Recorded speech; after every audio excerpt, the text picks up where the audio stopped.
لا الہ الا اللہ پڑھ لا الہ الا اللہ۔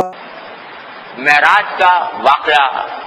جیسا میں نے عرض کیا انسانیت کی تاریخ کا عظیم ترین واقعات میں سے ہے، لیکن ہمارے دین نے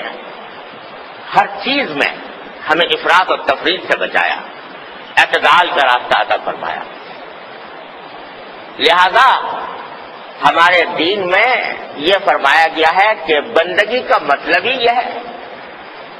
کہ جو کچھ کہا جا رہا ہے اس پر عمل کرو، اپنی طرف سے کوئی نئی چیز مت نکالو، جو بات جس درجے میں ہے اسی درجے میں رکھو، اس سے آگے نہ بڑھو۔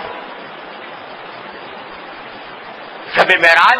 جس رات میں نبی کریم صلی اللہ علیہ وسلم تشریف لے گئے وہ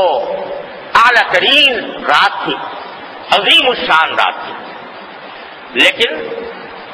پوری سیرت طیبہ دیکھ لو حضور اقدس صلی اللہ علیہ وسلم کی اور صحابہ کرام کی، کسی جگہ کوئی ایک واقعہ بھی آپ کو ایسا نہیں ملے گا کہ جس میں بھئی فلاں تاریخ کو شب معراج ہوتی ہے یا شب معراج بنائی جائے گی، اس میں چراغاں کیا جائے گا، اس میں خاص اہتمام کیا جائے گا۔ کہیں حضور کی سیرت طیبہ میں صحابہ کرام کی سیرت طیبہ کہیں نہیں ملتا۔ تو اگر ہم اپنی طرف سے یہ کہنا شروع کرتے ہیں بھئی شب معراج میں چراغاں کرنا چاہیے، اول تو میں نے عرض کیا شب معراج کا یقینی طور پر پتہ نہیں کون سی رات میں ہے، لیکن اگر فرض کرو پتہ چل جائے کہ 27ویں شب ہے تو اس میں کوئی خاص چراغاں یا عام دنوں کے مقابلے میں، عام راتوں کے مقابلے میں اس میں کوئی عمل عبادت کا سنت سمجھ کر کرنا درست نہیں، کسی کو بدعت کہتے ہیں۔ لیکن ہاں ہر رات جس رات میں بھی اللہ تعالیٰ توفیق عطا فرما دے عبادت کی، اللہ تعالیٰ کا انعام ہے اور بہت بڑی فضیلت کی چیز ہے۔ نمازیں پڑھو، تلاوت کرو، نفلیں کرو، پڑھو، سجدے میں جاؤ، دعائیں مانگو، جس رات میں بھی کرو،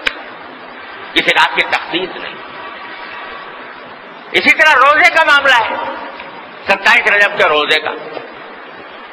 تو چونکہ اس میں کوئی صحیح حدیث ثابت نہیں